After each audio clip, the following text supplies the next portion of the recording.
At the heat of noon, when the sun is at its peak and the fatigue of the journey weighs heavy on the body, Jesus and his disciples were walking the dusty roads from Judea toward Galilee, but, intentionally, he chose to pass through a territory many avoided.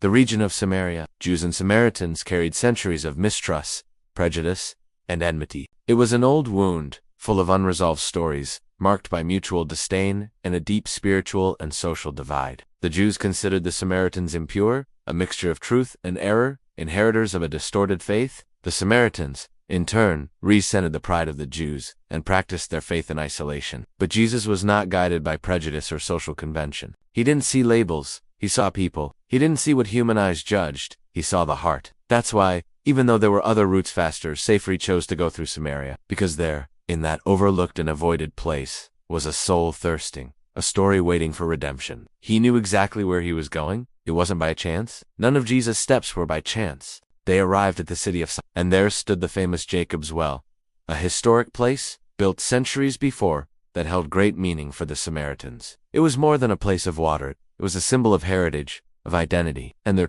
tired from the journey, Jesus sat by the well. The disciples went into the city to buy food, and he remained there alone, but not lonely. He was waiting. And then, in the scorching silence of midday, when no one usually came to the well, a woman appeared. She came carrying a jar in her hands. Her face bore the marks of time, perhaps of pain, of weariness. Her steps were quiet, but her eyes carried stories. We don't know her name, but we know she carried something deep, something that led her to draw water when no one else was around. She avoided the other women, avoided the glances. She bore a stained reputation. Likely in town, she was the subject of whispered comments and silent judgment. But she came, perhaps because loneliness seemed more bearable than contempt. Perhaps because, at that hour, she could protect herself from memories and words that wound. Perhaps because her heart was as dry as the desert around her. She approached the well, and there he was, a Jewish man. She recognized it from afar, by his clothing, by his posture, maybe by the way he carried himself. And she probably thought, another man who will pretend I don't exist, who will ignore me for being a woman, a Samaritan, for being who I am. But Jesus broke the silence. He looked at her gently and said,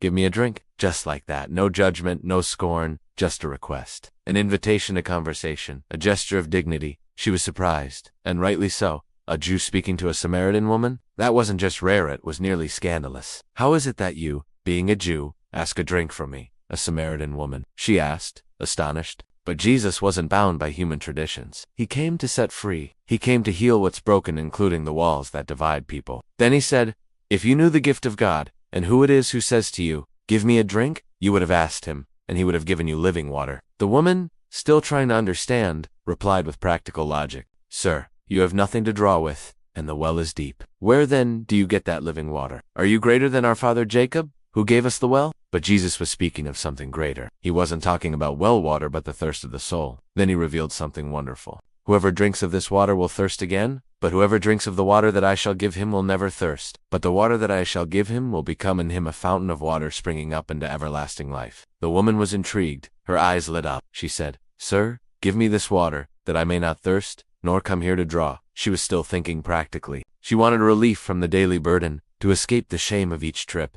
But Jesus wanted to heal her entirely. And so he touched the wound. "Go, call your husband, and come back." "Silence," she answered, in a quiet voice. "I have no husband." Jesus looked at her with mercy and said, "You have well said. I have no husband, for you have had 5 husbands, and the one whom you now have is not your husband. In that you spoke truly."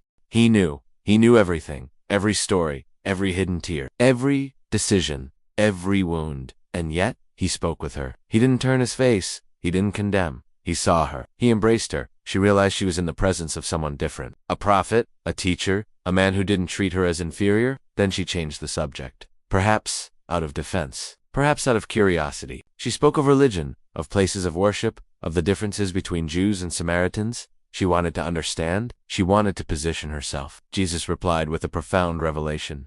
"Woman, believe me, the hour is coming when you will neither on this mountain, nor in Jerusalem, worship the Father. But the hour is coming, and now is, when the true worshippers will worship the Father in spirit and truth. For the Father is seeking such to worship him. God is spirit, and those who worship him must worship in spirit and truth." She was moved. Perhaps she thought, "Can I be that kind of worshipper? Me, who has been rejected so many times." And then she said, "I know that Messiah is coming. When he comes, he will tell us all things." And Jesus, with a loving gaze, replied, I who speak to you. She felt something she had never felt before. Peace, presence, certainty. He was the Messiah, and he was there for her. Not by mistake, but out of love. At that moment, the disciples returned and were surprised to see Jesus talking to a woman, but no one dared interrupt. There was something sacred about that encounter. The woman then left her jar. Yes, she left the object that symbolized her daily search, her routine, her physical and emotional nadan. She ran to the city. She ran with a transformed heart. She said to the people,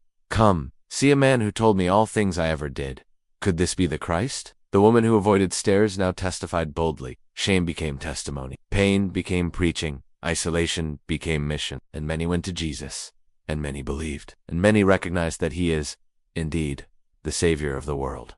Dear listener, this story is for you. How many times have you walked thirsty? How many times have you felt like that woman, isolated, rejected, trying to quench your soul with passing things? Maybe you carry stories you've never told anyone. Maybe you live trying to hide from the stares, from the comments, from the judgment. But Jesus is by your side, sitting at your well, waiting, looking with love, calling you by name. He knows your past, every detail, every mistake, every tear. But that doesn't drive him away. On the contrary, he came for you. He broke through heaven and came to earth for your sake. He walked through paths no one wanted to walk to reach your heart, and he offers you living water. A love that fills, a grace that transforms, a new identity. He doesn't just want to ease your burden. He wants to make you a fountain. Someone who, once healed, also brings healing to others. You can, even now, say, "Lord, give me this water," and he will give he never refuses a sincere heart. He is not bound by human rules. He sees your heart, and he calls you to worship him in spirit and in truth. Leave your jar behind. Leave what holds you. Leave what drains you, and run to him. The Savior is here. And he says, "I am